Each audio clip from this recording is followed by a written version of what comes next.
कौन हो तुम? मेरे रूम में कैसे घुसे तुम? हाउसकीपिंग अभी मैनेजर को फोन करके तुम काम से निकलवाता हूँ। सॉरी रतन सर, एक्चुअली आपके रूम का फायर अलार्म गलती से बज गया था। मैं चेक करने आया था कि कोई खतरा तो नहीं है। मैंने दरवाज़ा नॉक किया था पर शायद आप सो रहे तो इसलिए खोला नहीं, इसलिए मुझे मास्टर की यूज़ करके अंदर आना पड़ा। Are you fine? फाइन, गो।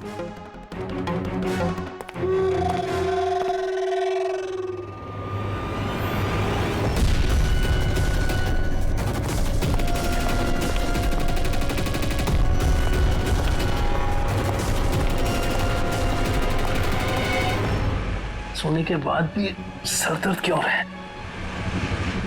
लगता है डबल शॉट कॉफी देनी पड़ेगी। हाँ लिशा, काम हो गया। Great job. अब फटाफट वहां से निकलो, होटल का एक्चुअल स्टाफ 5 मिनट में वहां आ जाएगा। हाँ ठीक है, मैं निकलता हूँ, bye.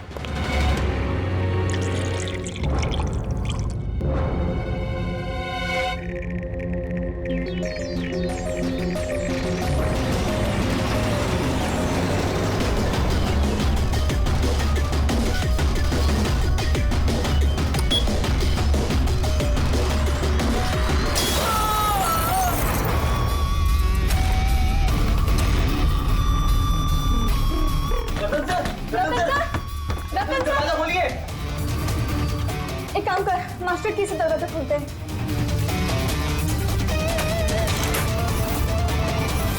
Ratan sir, Ratan sir, Ratan sir!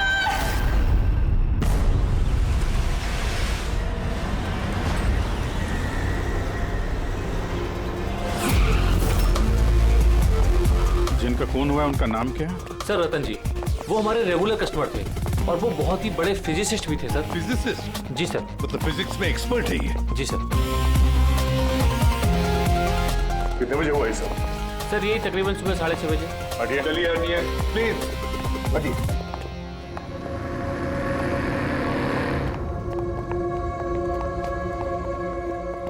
My God, my God, इसके छाती में तो इतने सारे डांस घुसे हैं। अगर इसकी मौत ये माइक्रोवेव ओवन ब्लास्ट होने की वजह से हुई है तो ये 1 2 3 4 6 डार्ट इसके शरीर में क्या कर रहे हैं? माइक्रोवेव ब्लास्ट नहीं हुआ है सर, यहाँ तो गन रखी हुई है। डार्ट्स पहले से ही गन में फिक्स थी। ऐसा लगता है इस रतन को मारने की अच्छी खासी प्लानिंग की गई है। क्यों मैनेजर साहब, पता भी है आपको क्या हो रहा है आपके होटल में? आपके होटल के गेस्ट को किसी ने मारने की प्लानिंग की, माइक्रोवेव में ये डार्ट लगाकर। सर मैं खुद सरप्राइज हूँ कि ये सब क्या हो रहा है। यहाँ तुम्हारे होटल के रूम में एक मर्डर हुआ है, इसकी जवाबदारी आपके होटल की है और आपकी। पर सर आप बताइए, हम अपने कस्टमर को क्यों मारेंगे? जोया, जोया तुम बताओ ना सर को। सर के चेक इन करने के पहले तुमने कमरा ठीक से देखा था ना? जी सर। सर पूछिए ना सर कल रात 11 बजे सर चेक इन किए थे होटल में। 10:30 बजे मैंने खुद चेक की थी कि सामान सब कुछ ठीक है कि नहीं, और माइक्रोवेव में उस वक्त कुछ डार्ट्स वगैरह नहीं थे।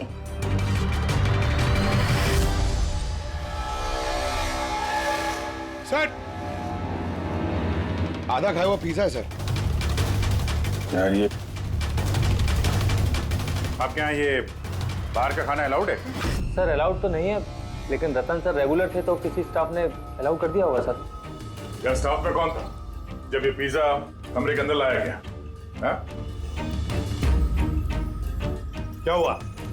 हमारे सवाल शुरू हुए तो तुम्हारी जुबानें बंद हो गई?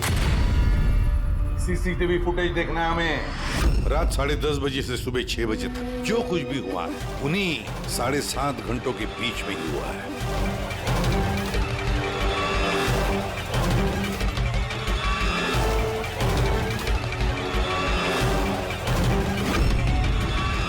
जोया 10:30 बजे रतन जी के कमरे में गई और 11:15 बजे बाहर आई, 15 मिनट में।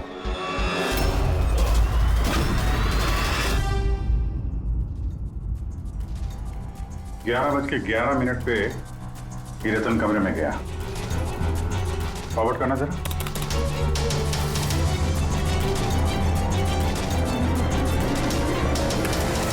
साढ़े 11 बजे हैं और ये रहा रतन का पहला विजिटर।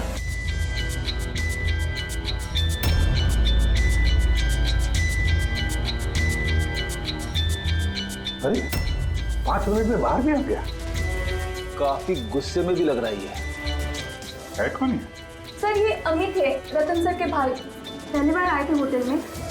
रतन जी तो मिलना भी नहीं चाहते थे इन्हें, पर इन्होंने जबरदस्ती करके रूम में घुस गए।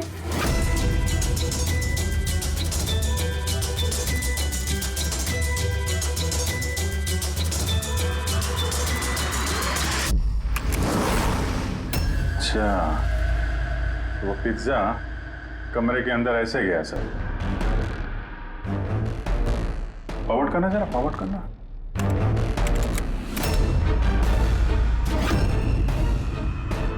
ये निकली स्टॉप 2 बजे। 12:30 बजे ये अंदर जाती है पिज्जा लेके और 2 बजे बाहर आती है। कौन है ये औरत? हैं?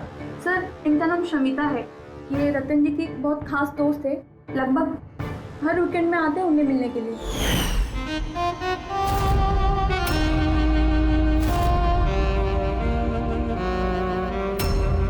शमिता खास दोस्त रात के 12:30 बजे आती है पिज्जा लेकर। रतन को आखिरी कॉल किसी शमिता नाम की लड़की ने किया था और उससे पहले किसी अमित ने। सर। हाँ पंकज। एक सेकंड, ये पासपोर्ट देखिए सर। इस पे ये कैम्बी का वीजा लगा है। तो सर ये बॉम्बे से कैम्बी जाने का टिकट है। फोटो तो उसी की है पर नाम रतन नहीं है, दिग्विजय कुमार।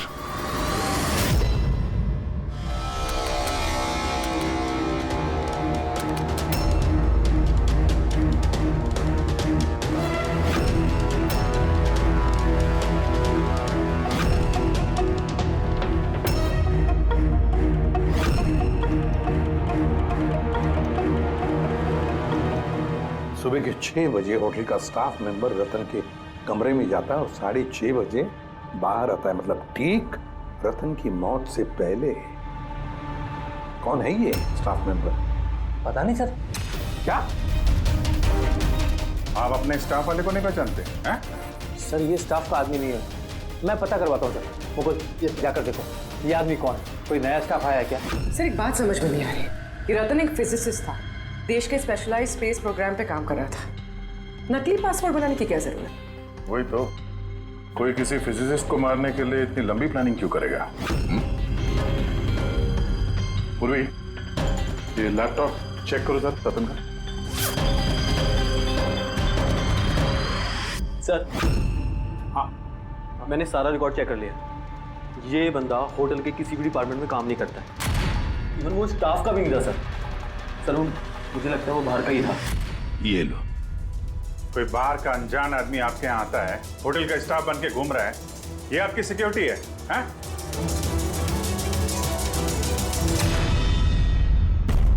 हाँ पूर्वी कुछ मिला? हाँ सर, लैपटॉप हैक किया तो कुछ सीक्रेट फाइल्स मिली हैं। ये कुछ खुफिया इंफॉर्मेशन है, देश की सुरक्षा से कनेक्टेड। माय गॉड, ये क्या हुआ?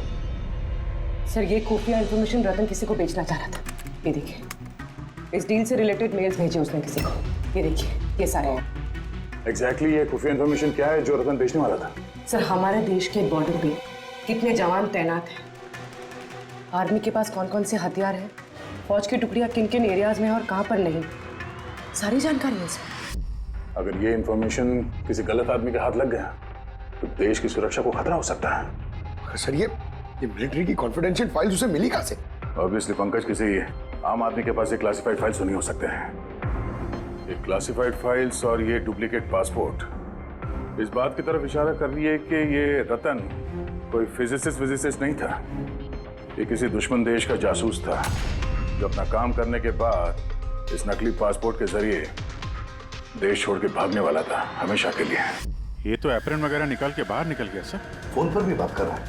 हो सकता है पार्टनर हो बाहर। रेडी, होटल के बाहर के जितने भी सीसीटीवी कैमराज हैं ना, सबकी फुटेज चेक करो। सर जब तक इस अनजान स्टाफर का पता चलता है, ये शमिता और रतन का भाई अमित, इनसे पूछताछ करते हैं। सर ये रतन शायद फिजिसिस्ट नहीं था, दुश्मन देश का जासूस था सर। जासूस? हाँ सर, हमें उसके बैग से ये नकली पासपोर्ट मिला। उसके लैपटॉप में ये खुफिया फाइल्स है सर, ये देखिए। माय गॉड, तो फिर हमें जल्दी से जल्दी रतन के घर वालों से मिलना चाहिए और इस शमिता से भी पता तो चले कि ये रतन फिजिसिस्ट था भी या कोई जासूस। एक तो अभी मेरे पति का खून हुआ है और अब सीआईडी वाले उन पर देर से गद्दारी का इल्जाम लगा रहे हैं। भाभी भाभी संभालिए अपने आप को। वैसे ही भाई साहब की मौत के सदमे से आपकी तबीयत खराब है। मिस्टर अमित, आपसे भी कुछ सवाल करने हैं हमें। आप लोग एक साथ एक ही घर में रहते हैं, तो कल रात अपने भाई के पीछे पीछे होटल रूम में क्या करने गए थे आप? मैंने ही भेजा था उन्हें वहां। तुमने भेजा? किस लिए? क्योंकि रतन भाई साहब पूरी प्रॉपर्टी अपने नाम करके हमें घर से निकालना चाहते थे। वसीयत के पेपर के साथ भी छेड़छाड़ की थी उन्होंने, और अपने भाई का तो उन्हें कोई लिहाज ही नहीं था। ये तुम क्या कह रही हो दिया? भाभी प्लीज। ये सारी बातें यहाँ पर हो सकती थी घर में, इसके लिए होटल में जाने की क्या जरूरत थी? सर लड़ाई झगड़ा करके हम घर का माहौल नहीं खराब करना चाहते थे, और रतन भाई साहब इस टॉपिक को कई दिनों से अवॉइड कर रहे थे, इसलिए मुझे लगा कि होटल में जाके बात करना ही ठीक रहेगा। मगर कमरे से तो तुम बहुत जल्दी वापस आ गए थे, इतनी जल्दी बात हो गई? सर होटल के कमरे में भी बात हो नहीं पाई थी। भाई साहब बहुत नींद में थे और थके हुए थे, इसीलिए चिड़चिड़े भी हो गए थे, और गुस्से में आके मैं भी वहां से निकल गया। इतना बड़ा घर है फिर भी होटल में जाके ठहरते थे हैं? सर रतन काफी इंट्रोवर्ट थे, उन्हें अकेलापन चाहिए होता था ताकि वो अपने काम में ज्यादा ठीक से ध्यान लगा सके। घर में भी होते तो अक्सर वो अपने कमरे में ही होते थे।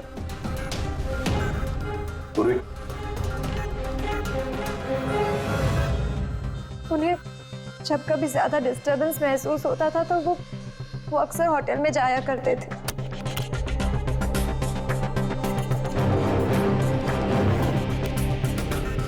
ये शमिता कौन है? शमिता? प्लीज कुछ कीजिए ऑफिसर, मैंने सुबह मिसिंग कंप्लेन दर्ज कराई थी, शाम होने वाली है, मेरी बीवी का कहीं कुछ पता नहीं चल रहा है। जीजू प्लीज रिलैक्स, शमिता दीदी मिल जाएगी। क्या शमिता जी लापता है? जी। आप लोग? हम लोग सीआईडी से। अच्छा वो आप लोग आ गए, ये लोग तो कुछ कर नहीं पा रहे, अब आप लोग पता लगाइए ना मेरी बीवी कहाँ है। हम लोग तो पता लगा ही लेंगे, एक खून करके जो भागी है वो। क्या?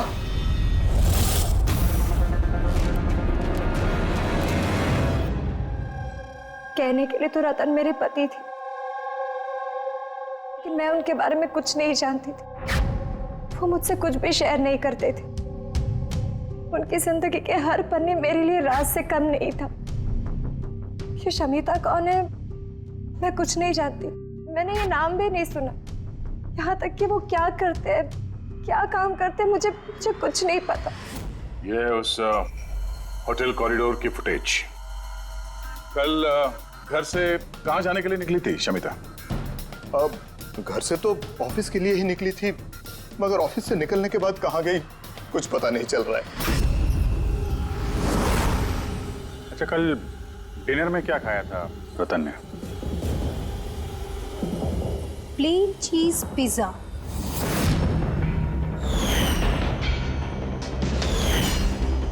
है ना भाभी? हाँ। प्लेन चीज पिज्जा, कमाल है अभिजीत। होटल में भी पिज्जा और घर में भी पिज्जा? भाई साहब ने होटल में भी पिज्जा खाया था। वही पिज्जा जो शमिता लेकर आई थी। किडनैपर्स का फोन आया था। शमिता को किडनैप करना इतना आसान नहीं है। आईबी विंग में काम करती है वो। हर तरह से ट्रेंड है हर खतरे से निपटने के लिए। आईवी, आप अपने दीदी का कमरा दिखाइए जरा।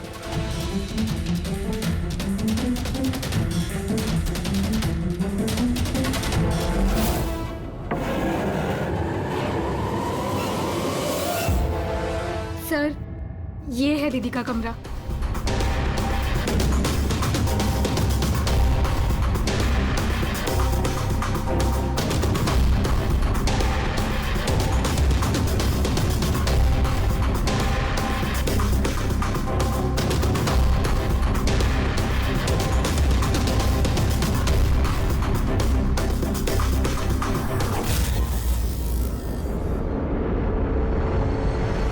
सर, सर यहाँ आइए प्लीज।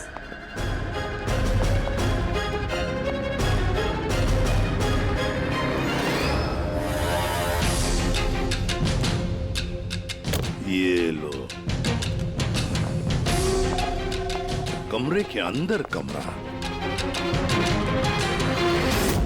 सर इधर आइए। ये कंप्यूटर हैक हुआ है सर। एक काम करो, पूरे घर की तलाशी लो। गाड़ियां, विग्स, ओहो, प्रोस्थेटिक्स। अभिजीत, देखा है सर? हाँ सर। और ये लॉकर में क्लासिफाइड फाइल्स। लगता है काफी समय से जासूसी चल रही है इसकी। सिर्फ इतना ही नहीं सर, कोई तो है जो रतन पे नजर रखे हुए था। उसकी कंप्यूटर की एक एक एक्टिविटी को मॉनिटर कर रहा था। ये कंप्यूटर हैक है। कौन है करे पता लगा?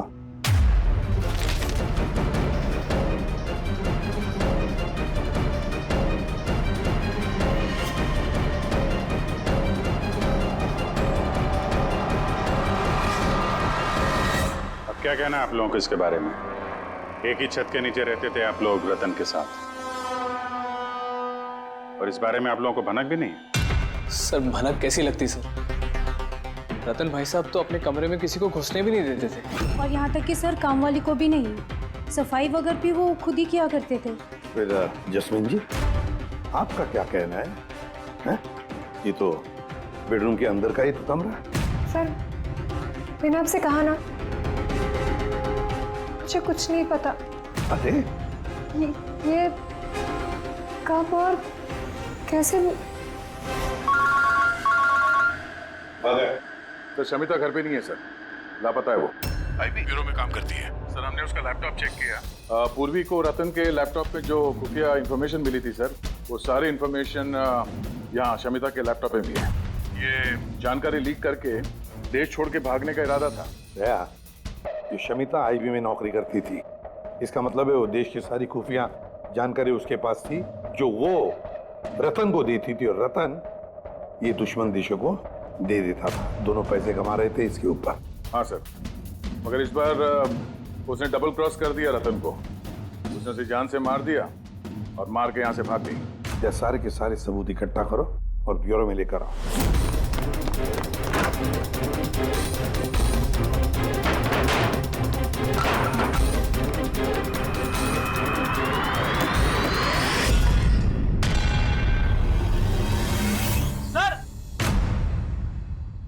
सर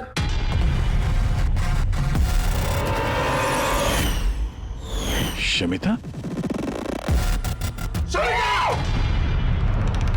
आद्या, सर ये विक्रम और अंजलि, इनके जो एलिबाइज हैं वो हमने चेक किए।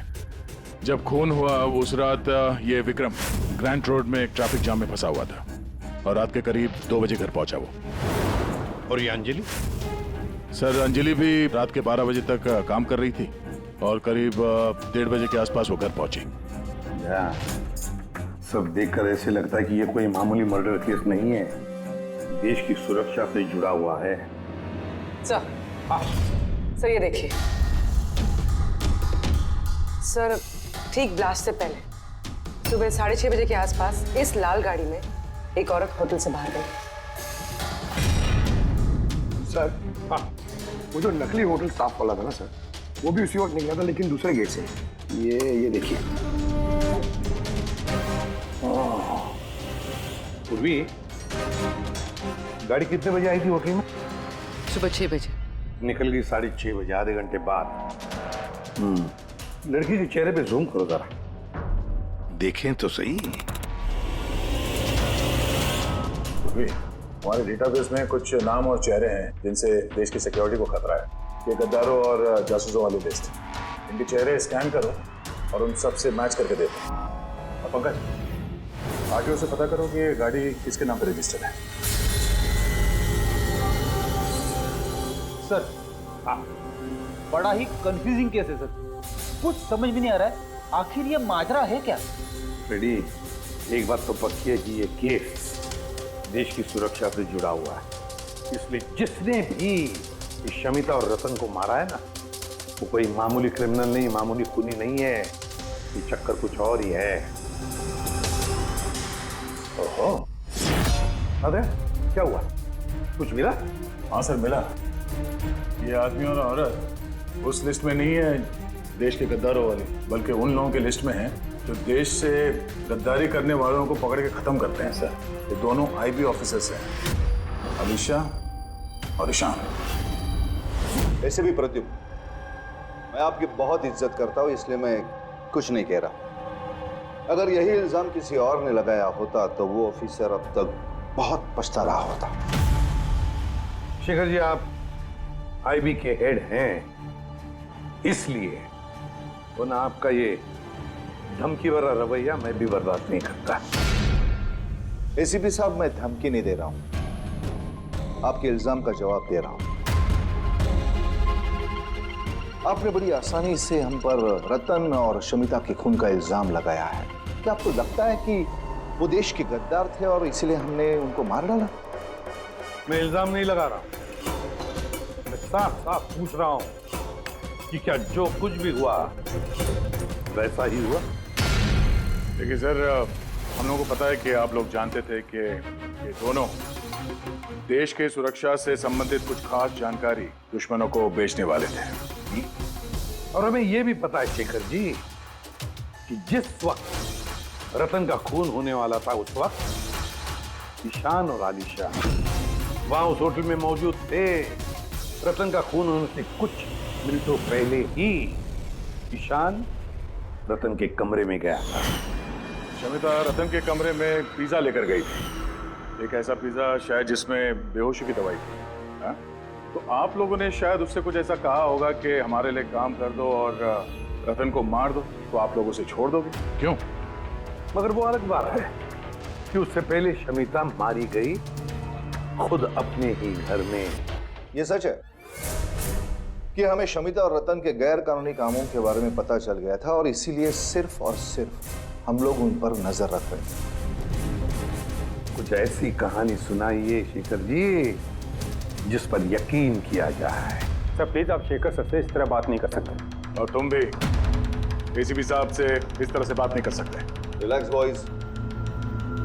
अलीशा, तुम ही बताओ, तुम दोनों उस दिन होटल पे क्यों गए थे? सर,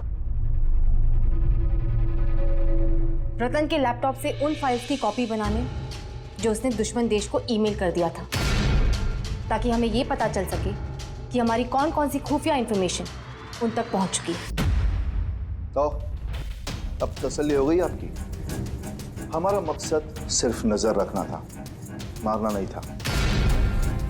हाँ, लेकिन अगर जरूरत पड़े और हमारे पास ऑर्डर्स हो तो ऐसे देश के गद्दारों को मारने के लिए हमें आपके परमिशन की जरूरत नहीं है। सर फिलहाल तो टेंशन वाली बात यह है कि जिस किसी ने उन दोनों को मारा है तो उसके हाथ देश की खुफिया जानकारी लगी होगी। वो ये जानकारी जिसे मर्जी दे सकता है, दुश्मनों को, आतंकवादियों को या किसी और को भी। हाँ, अगर हमें वो इंसान मिल गया जिसने उन दोनों को मारा है और जिसके पास देश की खुफिया जानकारी है, तो हम उसे मारने में भी हिचकिचाएंगे नहीं। और हमें पूरा यकीन है कि आईबी के पहुंचने से पहले सीआईडी उस तक पहुंच जाएगी। एसीपी प्रद्युम्न, अपने ऑफिसर को समझाइए ये वक्त एक दूसरे को चुनौती देने का नहीं है, बल्कि मिलकर साथ काम करने का है। शेखर जी, देश की चिंता जितनी आप लोगों को है ना, उतनी चिंता हम सीआईडी वालों को भी है। लेकिन एक बात अच्छी तरह से याद रखना, जब तक ये मर्डर सुलझा नहीं जाता तब तक आप उस गद्दार तक पहुंच नहीं सकते। शमिता ने वो खास जानकारी लीक करके रतन को दी और रतन वो इंफॉर्मेशन किसी को बेचने वाला था। मगर इससे पहले कि रतन अपनी गद्दारी का काम पूरा कर ले, किसी ने शमिता को रतन के खून के प्लान में हिस्सा बना लिया। और अब अगर वो ईशान नहीं है तो जो कोई भी है सर, उसे जल्द से जल्द ढूंढना होगा। ये उसी ने शमिता को भी मारा है। हाँ, बोलता हूं क्या क्या सारुण के, जब क्या नया चक्कर है तेरा? क्यों? जब हम लोगों ने अपनी आंखों से उस सीसीटीवी फुटेज में देखा है कि रात के 12:30 बजे शमिता वहां होटल के कॉरिडोर में थी, तो तू कह रहा है कि वो शमिता नहीं थी? कौन हो सकता है? रतन की मौत कैसे हुई? रतन की मौत हुई जहर की वजह से।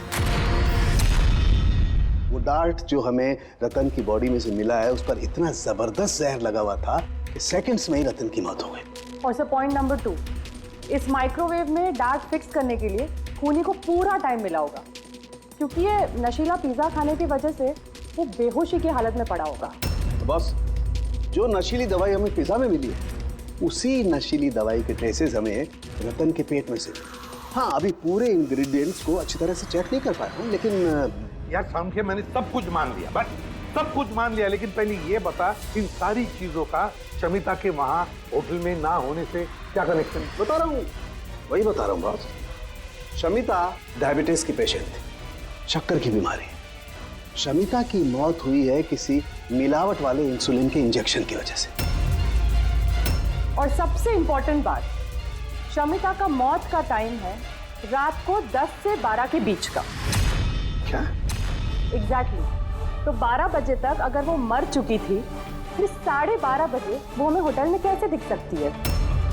तो अगर शमिता ने रतन को नहीं मारा और अमित, ईशान और अलीशा ने भी नहीं मारा, तो फिर रतन को मारा किसने? और फिर वो फुटेज में जो औरत हमने देखी थी, अगर वो शमिता नहीं थी तो फिर कौन थी? शमिता। एसीपी साहब, आप शायद नहीं जानते कि मैं कितनी बड़ी टेंशन में हूं।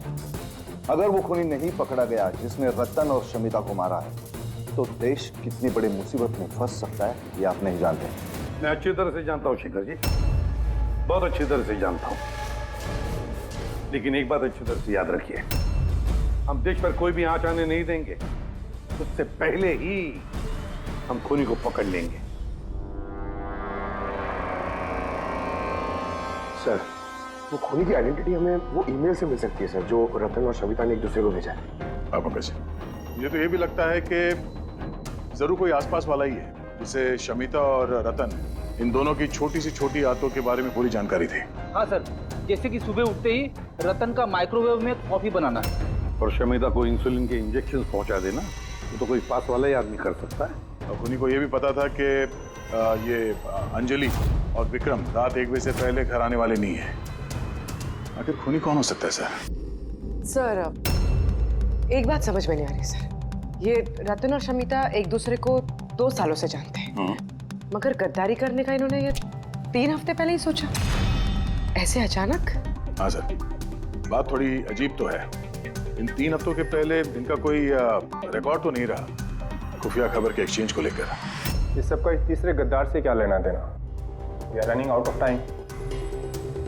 हाँ सर, हमने सारे सुरागों के ताले खोल दिए, लेकिन हमें वो दरवाजा नहीं मिल रहा जो हमें तीसरे जासूस तक ले जा सके।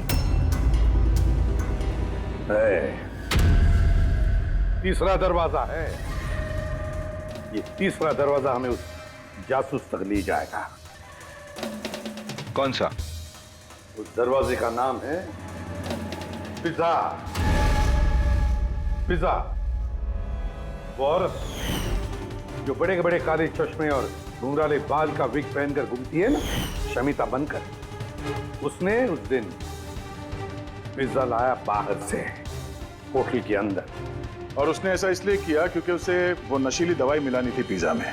अगर होटल में ऑर्डर करती तो उसे मौका नहीं मिलता और ना ही वक्त मिलता वो नशीली दवाई पिज्जा में मिलाने के लिए। और होटल वालों ने कुछ नहीं बोला क्योंकि वो लोग उसे जानते थे। दया,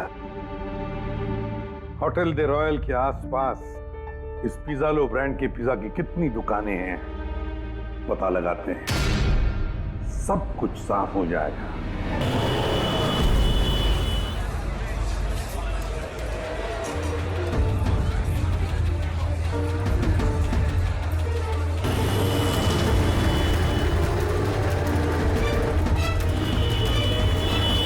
हाँ सर, कल रात 12:15 बजे कोई तो आया था पिज्जा लेने, लेकिन वो कोई लड़की नहीं बल्कि एक लड़का था।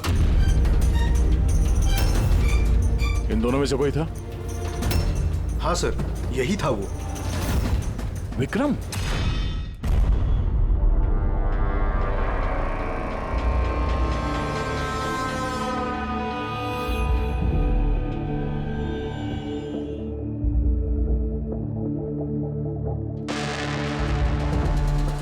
चक्कर क्या है? अरिका, एक मिनट आओ। यस। अरिका, ये दोनों स्लाइड्स में पिज्जा के सैंपल्स हैं। इसमें वो है जो हमने उसके पेट में से निकाला है। दूसरा ये पिज्जा का वो टुकड़ा है जो एक्चुअल है, जो टेबल पे रखा हुआ था। जरा देखो दोनों। सर, इट्स ऑब्वियस ना कि यही वाला पिज्जा खा के रतन वो बेहोशी वाली नींद सोया था। उसमें देखना क्या है? Do you think I'm a fool? No क्या पे? अरे कोई वजह होगी तभी तुम्हें दिखा रहा हूँ ना। प्लीज देखो ना। Of course sir. Just see it. हाँ हाँ सर, हाँ।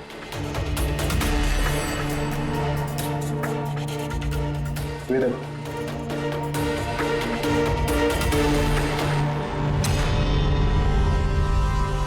क्या? इसका मतलब रतन ये पिज्जा खा के बेहोश नहीं हुआ है? Exactly, वही दिखाना चाहता था मैं तुम्हें। क्या खाया होगा उसने?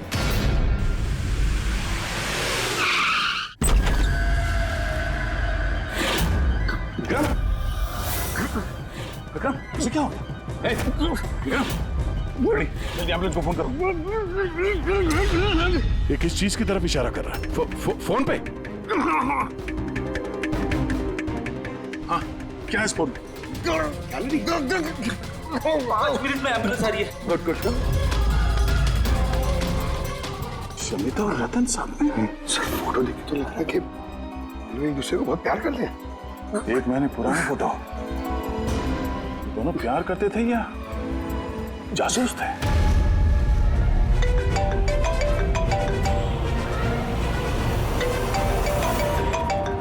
हाँ डॉक्टर साहब। अरे यार, इस केस में तो नया ही पेज फंस गया। अब क्या हुआ? याद है वो पिज्जा जो रतन ने खाया था होटल में, जिसकी वजह से वो गहरी नींद सो गया।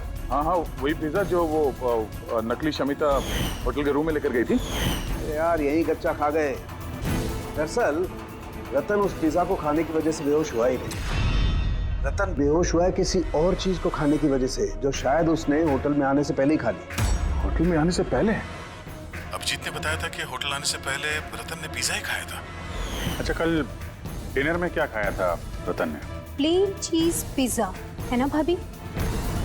हाँ।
जैस्मिन, तुम यहाँ क्या कर रही हो? इन लोगों ने मुझे कुछ इन्फॉर्मेशन लाने के लिए कहा। मुझे कुछ पता ही नहीं उस इन्फॉर्मेशन के बारे में। इन्होंने कहा कि अगर मैं नहीं आई तो ये लोग मुझे जान से मार देंगी, इसलिए मैं यहाँ आई हूँ। वो कौन तुम लोग? हम तीनों को यहाँ धोखे से बुलाने का मतलब? देश के साथ धोखा ना हो, इसलिए हमें कभी कभी मुजरिमों के साथ धोखा करना पड़ता है। आई बी विंग। आप लोग वही है ना जिन्होंने रतन भैया को मारा था? रतन को किसने मारा और किसने नहीं, इसकी सच्चाई जल्द सामने आ जाएगी। लेकिन दिया, अमित, एक और सच्चाई आना बाकी है। वो क्या? वो ये कि तुम दोनों को ये पता होना चाहिए कि तुम एक देश के गद्दार के साथ रह रहे हो, है ना जैस्मिन?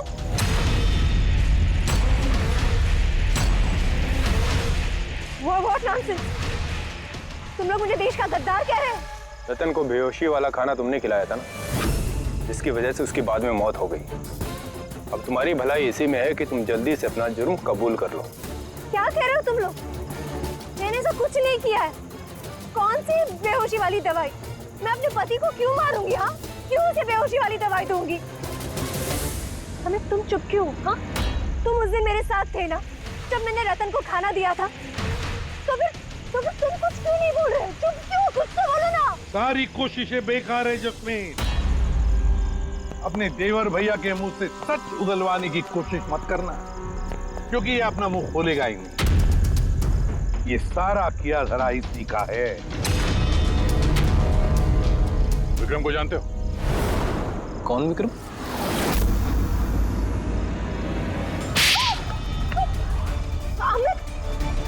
आप लोग इस तरफ आइए। वही विक्रम जिसे शमिता और रतन के एक्स्ट्रा मैरिटल अफेयर्स के बारे में तुमने जानकारी दी थी और कुछ फोटो भी भेजे थे हेलो मैसेंजर पे। ये देखो, डिस्प्ले पिक्चर में तुम्हारा चेहरा है। कुछ याद है? ये क्या? शमिता और रतन के फोटोग्राफ्स विक्रम को हेलो मैसेंजर ऐप से जैस्मिन ने किसी और ने भेजा है। अमित, देश को नुकसान पहुंचाने का मेरा कोई इरादा नहीं था सर। और ये सारा गद्दार जासूस वाला जो एंगल है, ये सब कुछ मेरा गेम प्लान था, ताकि मैं कानून को गुमराह कर सकूं। पूरी बात डिटेल में बताओ। ये गद्दारी वाला नाटक क्या है? सर ये सब एक गेम प्लान था, ताकि रतन की मौत का इल्जाम मुझ पर ना आए और शमिता का मौत का इल्जाम विक्रम पर ना जाए। इसीलिए मैंने ये सब गद्दार जासूस का ताना बाना बुना था। तो रतन को मारना क्यों चाहते थे तुम? हाँ? क्योंकि वो मुझे और दिया को घर से बाहर निकाल देना चाहता था, और अगर वो ऐसा कर देता तो मैं कुछ नहीं कर पाता। लेकिन मेरी किस्मत अच्छी थी कि उसी वक्त मुझे रतन और शमिता के लव अफेयर के बारे में पता चल गया, और तभी मैंने ये सारा प्लान रचा। मैंने शमिता के हस्बैंड विक्रम को उसकी बेवफा बीवी का सबूत दिया। गुस्सा तो इतना आ रहा है मुझे कि मन कर रहा है उसे डिवोर्स दे दूं, मगर क्या करूं? इसमें मेरा ही नुकसान है। अगर उसने मुझे छोड़ दिया ना, तो मैं खुद ही सड़क पे आ जाऊंगा। तो डिवोर्स मत दो, कुछ उससे भी बड़ा सोचो। मार डाले उन्हें। फिर मैंने और विक्रम ने रतन और शमिता के कंप्यूटर पे उनके नाम से ईमेल अकाउंट्स बनाए। रतन वाले ईमेल्स मैं भेजता था और शमिता वाले विक्रम। उस रात होटल में विक्रम ही नकली शमिता बनकर गया था। जब वो कमरे में पहुंचा तो उसने देखा कि रतन गहरी नींद में है। बस फिर उसने माइक्रोवेव में डार्ट्स फिट किए, थोड़ा सा पिज्जा खाया, नशीली दवाई मिलाई और फिर कमरे में से चला गया। और शमिता को वो जहरीला इंसुलिन का इंजेक्शन तुमने ही दिया था ना? हाँ, होटल जाने से पहले मैं शमिता के घर गया था। जी कहिए, आप कौन? तुम्हें आजाद करने आया हूँ। मतलब? दो लोगों से प्यार करना अच्छी बात तो नहीं है ना शमिता जी? होटल के कमरे में रतन से मिलने क्यों गए थे तुम, जब ये सारा प्लान पहले से ही करके रखा हुआ था? भले ही वो मुझे घर से बाहर निकाल देना चाहता था, लेकिन था तो वो मेरा ही भाई। एक आखिरी मुलाकात तो बनती थी, और ये सब मेरे प्लान में भी मेरी मदद करती है। मैंने विक्रम को पहले से इन्फॉर्म कर दिया कि रतन नींद में है और कुछ ही देर में सो जाएगा। और तुम्हें लगा कि सीसीटीवी फुटेज में बहुत सारे लोग दिखेंगे, उसमें अगर तुम भी दिख जाओगे तो कोई शक नहीं करेगा। इसीलिए तो मैंने ये सारा गद्दार जासूस वाला खेल रचा था, ताकि आप सब लोग इसी में उलझ के रह जाए। लेकिन जब ये आईबी वाले भी इस केस में जुड़ गए तो विक्रम डर गया और इसलिए तुमने उसे पैरालाइज कर दिया, और कुछ चारा भी नहीं था मेरे पास। ये तुमने क्या किया अमित? पैसों के लिए तुमने अपने भाई को मार दिया। अमित, जायदाद और पैसों की लालच में तुमने अपने सगे भाई का खून कर दिया, और तो और कानून के साथ और देश की सुरक्षा के साथ भी खिलवाड़ किया। बहुत संगीन जुर्म किए तुमने। कानून तुम्हें कड़ी से कड़ी सजा देगा।